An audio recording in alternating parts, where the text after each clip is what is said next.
America Meditating Blog Talk Radio Show. We collect wisdom, hear stories, and inspire each other. I'm Sister Jenna. Tune in live from Monday through Friday at 8 a.m.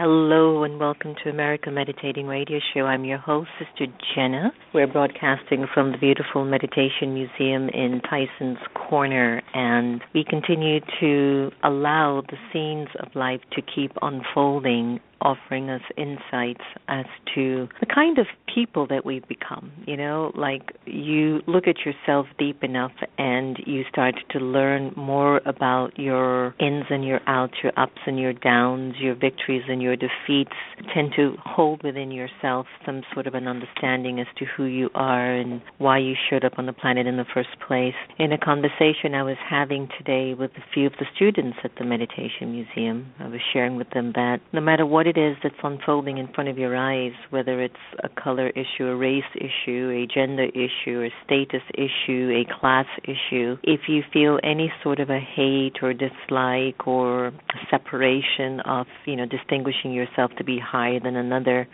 situations or destiny will bring to you an opportunity to teach you that it's much more than that. It's not just about that. There's so much more to it than what meets the eye. And we are here to return to a place of complete acceptance and complete love and appreciation. I think we're all learning that, wouldn't you say so? Because as much as we do the best that we can, things have a way of showing up in different ways in yourself. For me, it's on the subtle level. Something will just emerge in your mind and you're like, okay, where did that come from? And then you're like, okay, I'll deal with that later. And then there's certain things that just, come and it stays, and then after a while you just let that go and you know that's just a part of the story. And then you reach a point that you're, constantly learning about who you are from your interaction with others. If you've been watching our stories and following us for quite a while, the last 6 months we had a wonderful experience of working with Oprah Winfrey's network and Oprah herself, and just dealing with things as it goes along and it comes up and down. And I thought that I would not be able to take on board another agenda on my plate because I'm so full with so much. But my wonderful assistant, Antonia Silvera, always thinks I've got more to give than any normal human being. And so we got on board and went for an incredible ride. And last night we got this very, very nice letter from Oprah. And in reading it, I was trying to pick up the intention and the vibration in the letter and how important it was for her to have gone through the experience of, not only financing the Believe television series, but actually seeing it through. What I was trying to say is that we're learning to embrace each other a lot more. We are learning to bring a sense of spirit and cooperation in our lives with each other, because if we don't do it, you're going to grow bitter, miserable, and definitely beside yourself and wonder what was this whole thing about. So much going on, and there's so much love to share. And in a class 2 days ago, the answer was, if you cut anyone off from your life instantly, it's your ego. So just remember that. So the question is, what is it that I can offer this relationship where at least my heart is clean? That if the person emerges or a thought of the person emerges, there's only cleanliness in my heart for that one. So I leave you with that to ponder on. Really thank you for tuning in to the America Meditating Radio. We're planning to upgrade and do a little facelift and radio lift along the way. So for 2016, we're hoping to surprise you with a lot of new things and new ways of looking at ourselves at a much deeper level. We're looking for individuals in the community who are inspiring folks in and around their areas because they themselves are an inspiration. So we're going to look forward to participate in inspiring people and just hearing about your stories. And we want to focus on the local community. America Meditating has become a global sensation, and we're very humbled by the incredible success of our radio show. But I was sharing with the producers that I thought it was just so important. I want to hear who's in my backyard. I want to hear what you're doing. I want to understand how powerful you are and the contribution that you're making in my own home, which is this area that we're stationed in, which is the nation's capital. So stay tuned. We're going to have Ann Ann-Mahon, who's a yoga and mindful teacher, founder of Circle-Yoga-Cooperative and DC Yoga Week. We're looking forward to talking to Annie right after we do what we do best here in the American Meditating Radio Show, and that is to have some, what do you call it, meditation. There you go. So breathe in deeply, take it easy on yourself, and I'd like you to really bring inside just all the goodness that you have within you. Breathe in, relax, and let's let it go and be.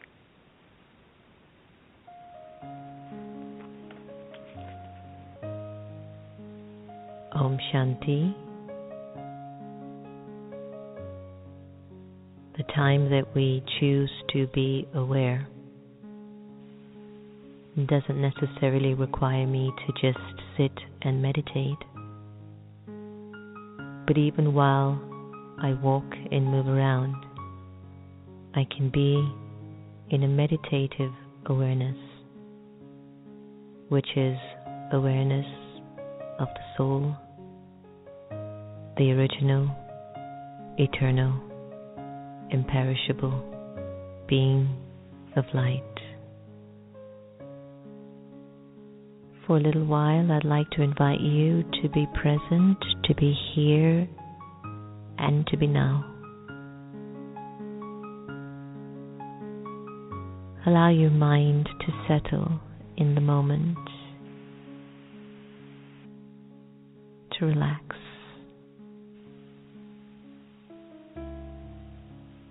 This meditation is about awareness. It's about becoming aware of your original and eternal self.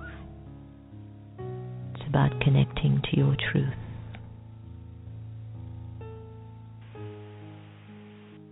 Let go of your name.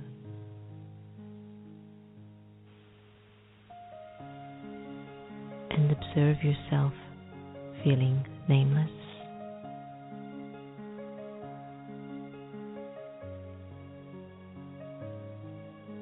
Let go of your gender, to discontinue thinking you're a man or a woman.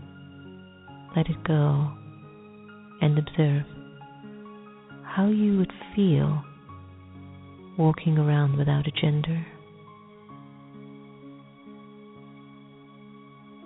Let go of the role that you play and let go of the titles that you own. Observe how you're feeling as you are gradually letting go.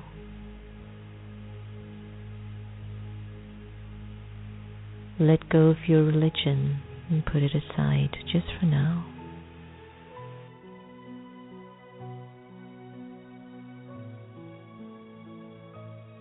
And let go of your nationality and even the language that you're accustomed to.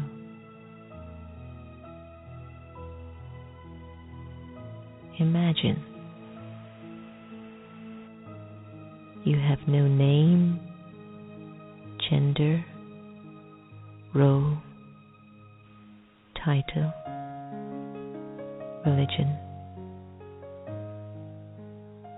nationality, or even a language.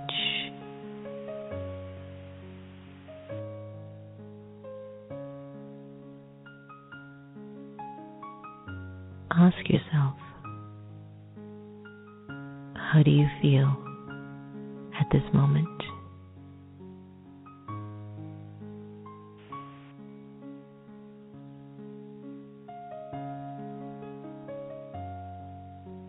And in this feeling, who would think of you and who would you think of?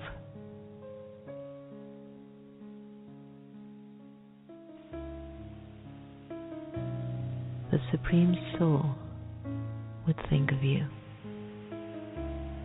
and you, the liberated soul, would think of the Supreme. In this state of absolute freedom, I am truly who I am.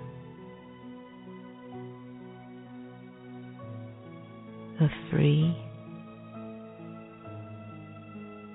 peaceful,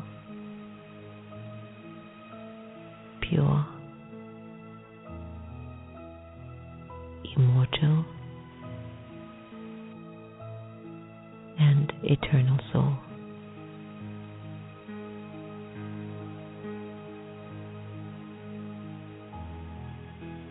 Allow yourself to just be absorbed in this awareness.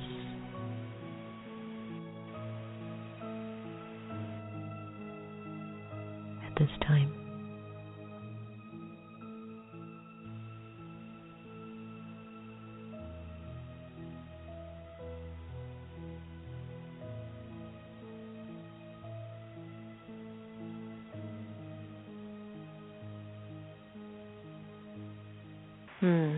Welcome back to America Meditating. That was Letting Go from my Off the Grid Into the Heart Meditation CD, which actually is one of my favorite CDs. Well, the America Meditating show is really pleased to welcome ann-mahon, who is a yoga and mindfulness teacher and founder of the Circle-yoga-cooperative and DC Yoga Week. She's also an ordained lay Buddhist minister, licensed massage therapist, and is active in much of the grassroots community yoga and mindfulness activities in the nation's capital. Annie writes a mindfulness blog at rawmindfulness.com and recently published her second book entitled Things I Did When I Was Hangry. I hope that's right. Navigating a Peaceful Relationship with Food. And today we welcome Annie to the show. Welcome, Annie. Hi, Sister Jenna. How wonderful to be here with you. Same here, same here. I hope I was right. When I was hangry, which I get hungry and angry at the same time. I love it. Exactly. Oh, that is so sweet. Yeah. That is so sweet. Mm-hmm. Annie, tell us about you. You hold a master's degree in religious studies, and now you're an ordained lay Buddhist minister. You're into yoga. You're writing books. You're talking about peaceful relationships with food. What is happening in the soul of Annie? Wonderful question. Well, the soul of Annie is slowly transforming from what got me into all of this in the first place was kind of angst and unhappiness and loneliness that I felt even in the midst of a relatively sane life. You know, from teenagerhood, I had a lot of angst and was always seeking more connection. You know, with the universal, with other people, always feeling just a little bit like I wasn't getting that connection that I wanted. And so I explored a lot of different things, and I felt a real calling all the time to move more deeply into spiritual practice. And when I discovered mindfulness in the 90s through Thich Nhat Hanh, the teacher Thich Nhat Hanh, it was like a light bulb went off, and I thought, oh, this really works for me. This practice really makes me feel more connected to myself, to other people, to the universe, and I really stuck with it from then. And it's been a very helpful practice for me. And so since then, I've really just been developing my practice, trying to bring it to others who are interested through teaching and also through yoga. Even though yoga is sort of a separate philosophy, I bring in the mindfulness in my yoga teaching as well. And then I wrote the book. The second book. The first book was a collection of my blogs. Thank you. Congratulations. You know, one of the most important narratives lately that I've been hearing with a lot of my friends over the air is we're listening to our hearts. We're listening to our callings. Yes, we got educated. Yes, we had to get a job to pay the bills. But along the way, something was emerging. Remember? It's a thought that went against everything that was traditional, or everything that was telling you this is what you're supposed to do. And even though those are still there is always this quiet emergence, you know, this emergence of thinking that there is something more in your being, in your spirit that you can expand on. So I want to thank you for your new book. Congratulations. And I'd love if you could tell our listeners a little bit about what it means and how it changed you after writing your second book. Okay, well, mindfulness, as most of your listeners probably know, is this idea of paying attention, but it also has a second aspect, which is a certain flavor of what I would call love or loving kindness, but it's not just neutral paying attention, so it has this other flavor. And so for me, this has been a really, as I said, a big part of my practice. And one of the areas where I've struggled the most has been around eating and food. And I go into that in a lot more detail in the book, but, you know, how between my own inner struggles and the society, the pressure of our society in terms of being thin or, you know, being into food or not being into food, there's just so much pressure around eating and food. And also within my family of origin, that I realized that was an area of practice that I had been working on sort of diligently for decades. And that's what really inspired me to write the book. It's kind of a funny story.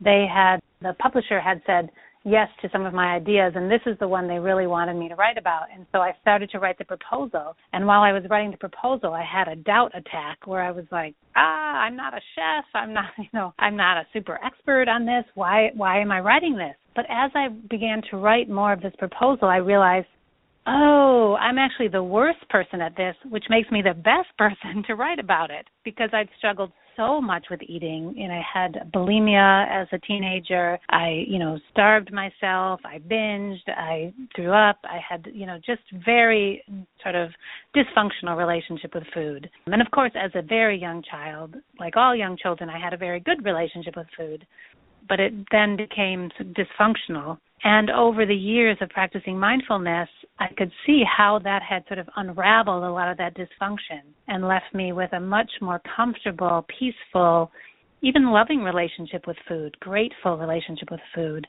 And so I thought, I can write this book. And so that's how I came about to write it.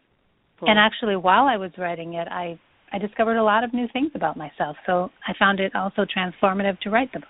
Can you tell us, Annie, why is it that sometimes we tend to reveal a lot of what's going on in our soul from our eating habits, whether it's eating too much, whether it's not eating enough, whether it's eating and saying, I got to take this food out because at least emotionally I'm satisfied, but now I don't want to have the calories, or whatever's the feeling that one goes through when they're bulimic. But what is this relationship between food and our beings and our souls? Well, for one thing, food, as we know, is the first thing that really connects us to someone else. As a baby, we're being fed, and that's a really deep connection that we have with our caregiver who's feeding us, whether it's breastfeeding or bottle feeding or whatever it is. We are helpless to feed ourselves, and so that's a deep relationship that goes on there. So I think some of that comes into play. There's also a sense of belonging, and our culture has so much pressure on how society would like us to look. So we want to belong. We want to fit in. So we want to look a certain way. And for me, a big part of this whole obsession on food was a kind of addiction, a way of distracting myself from my own inner being.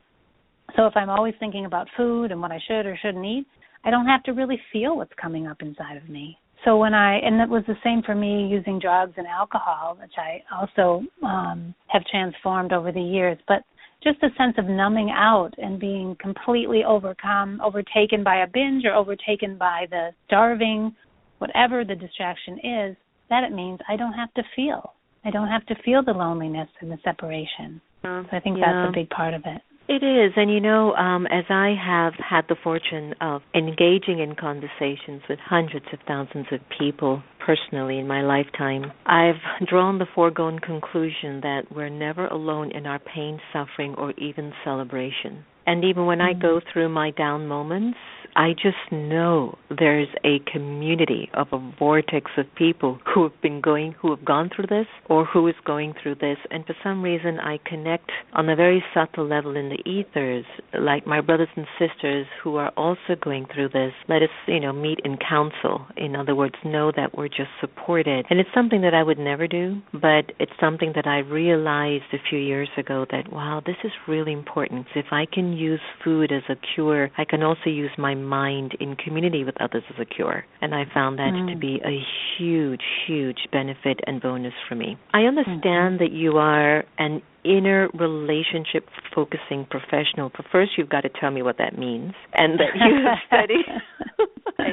studied, and practiced nonviolent communication for over a decade. Could you give us some insight on what it means? I can guess what it means spiritually, but I'd like our listeners to get it from the angel's mouth, shall we say. What have you found to be the key in staying positive, not only in this challenging world, but in our relationships?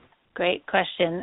So inner relationship focusing, just briefly, is an offshoot of Gene Genlin's focusing work that he did in the 60s and 70s. And it's a process derived by Ann Weiser-Cornell and Barbara McGavin. And what it is, here's how I like to describe it. And I'm going to step back a second to describe it. But In mindfulness, Thich Nhat Hanh in particular talks about when we have a strong emotion, that the way that we want to be with it in order to transform it is to hold it, pick it up and hold it and care for it in the same way we would care for a crying baby. So the first thing we do is embrace it, and then it can transform through mindfulness. So inner relationship focusing, to me, describes a concrete process of how to hold our strong emotions in order to help them transform.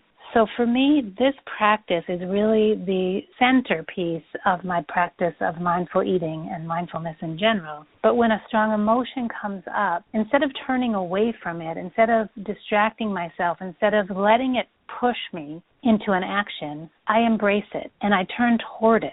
And simply by turning toward it, I've already disidentified from it. And I then, instead of it being that strong emotion, that desire, that craving, or that self-condemnation, instead of being that, I now am present. And I am present turning to look at this emotion with loving kindness. And then I can listen to it. I can just be with it if that's what it needs, if it wants to tell me something. I had a great example even just this morning. We have a new sitting group that's meeting in my home, and I also have some work being done on my house. And so I had let my contractor know that we would be having this meditation this morning from 7 to 8. And unfortunately, the message didn't get passed on. So there was a lot of noise happening. And I could feel that anger rising in me, and this whole story about what I was going to say, how righteous I was about I've already told him, and this whole story came up in me. But instead of letting my mind just kind of go down that path, I invited my mind to turn inside and to say, what is that anger and where is that anger? And I started paying attention to my body, feeling the anger in me, holding it, embracing it, seeing what it wanted to let me know. And it turned out it let me know some things about feeling like I don't have control over my own space, which goes all the way back into my childhood. And so it shifted everything. I know. You know what's really painful? When individuals like yourself or myself have been called to live a more, let's just say, a more responsible lifestyle, such as to remain peaceful and pure and happy, and then situations just emerge and you just go forget all of that. I don't care what I am. What's really important for me now is that these contractors have to get out the house. Yes, exactly. And, it holds you. It holds you accountable, but then you also realize, wow, I love the work that I'm doing. I love the fact that I am focused on the real deal and the real shift, which is something on the inside. Yes, and for me, that draw to kind of give him hell was so seductive. It was so seductive. My mind so wanted to go there. And what got me back was a deep knowing about how it feels to be connected to somebody and how it feels to be disconnected. And I knew if I did that, I would be disconnected from this man who I feel, relatively close to. And I knew that if I turned inward, I would have maybe a chance to be able to transform that. And so that's what really helped me to come back. Beautiful for you. Let's talk a little bit about DC Yoga Week before I get you off the air. It's an annual event, and I believe you started that, and would love to know why and how is it doing? It's doing great, and I am not organizing it every year anymore because I've moved on from that, but I love it. I still attend. And I started it, and I think partly I started it because one of the things I love to do is connect. And so this was a chance to bring together not just yogis in the D.C. area, but to bring together the studios and the people the teachers who are teaching yoga. Rather than feeling like competitive or they're separate and we're in our own little world, it's a chance to bring everyone together to create a kind of bigger energy. And there are so many people practicing yoga in the D.C. area. And to do it on the National Mall, which is just so powerful with the backdrop of the Washington Monument, is really lovely. And it feels very connecting, and it creates this kind of, as I said, this bigger energy of positivity. So, I love creating it. I'm a kind of a creator as opposed to a sustainer. So I loved creating it, but managing it every year was a little... It was challenging your inner focus, right? Yes. Yes, you know, and I have I many understand. things I wanted to be doing, so you know how that is. Of course, of course. You know, it's always mindful. You think about whenever you start something, it has to be sustained. And so I think that's why we tend to be a little bit cautious about the things that we say yay to. Annie, I want to thank you for joining us on the air this morning. It's always a privilege to speak to our local leaders and folks who are inspiring positivity in the nation's capital. Do know that we really need that more and more than anything else. Before I let you go, leave our listeners with Annie's favorite life quote and information that you think is really important that you'd like the listeners to know in terms of getting a hold of you and where they can attain a copy of your book. Wonderful. Well, I'll start with where you can get the book, and then I'll finish with the quote, I guess. My website is rawmindfulness.com, and that's where you can read my blog, which I won a 2015 award from Matcha Tea for one of the best blogs for healthy living. And you can also find out more about my schedule there, but also circle-yoga-cooperative is another place that sometimes my classes will show up. And my book is available, pretty much the usual places, most bookstores, on Amazon, on barnesandnoble.com, any of those places. So please, I would love it. If you read it and want to put a review, it'd be great. And one of my favorite quotes is actually a little gatha, or a poem that Thich Nhat Hanh offers that I try to practice in the mornings before I get out of bed. And it's, waking up this morning, I smile. 24 brand new hours are before me. I vow to live fully in each moment and to look at all beings with the eyes of compassion. Thank you so much for letting me join you today. Oh, same here, Annie. Hope to see you at the Meditation Museum very soon. Maybe we can do a book signing. How's that? I would love that. That will be great. We'll definitely have Antonia reach out to you. All the very best, okay? Thank you, Sister Jenna. Take care. Bye-bye. Bye-bye. So we're all on our journey, and there are times that in just a second something can emerge to test us, to qualify us, to inspire us to hold true to our declaration of being peaceful and pure and calm. It's okay when you lose it. It's fine. Stuff has a way of happening. I hope you've enjoyed our conversation with ann-mahon. Please do get a hold of her at rawmindfulness.com.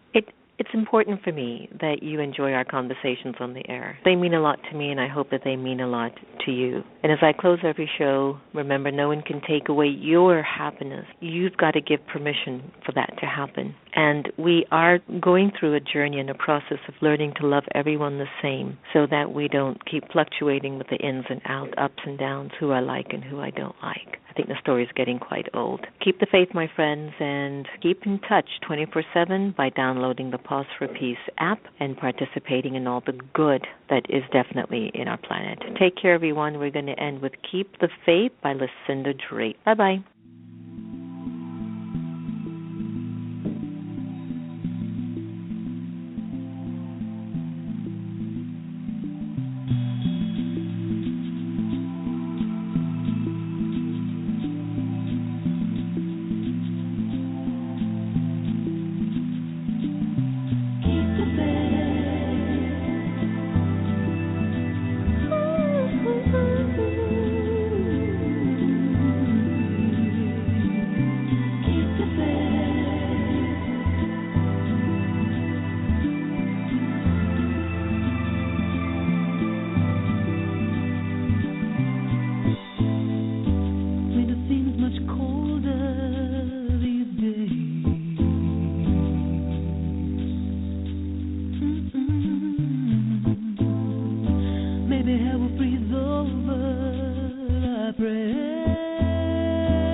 Keep the faith.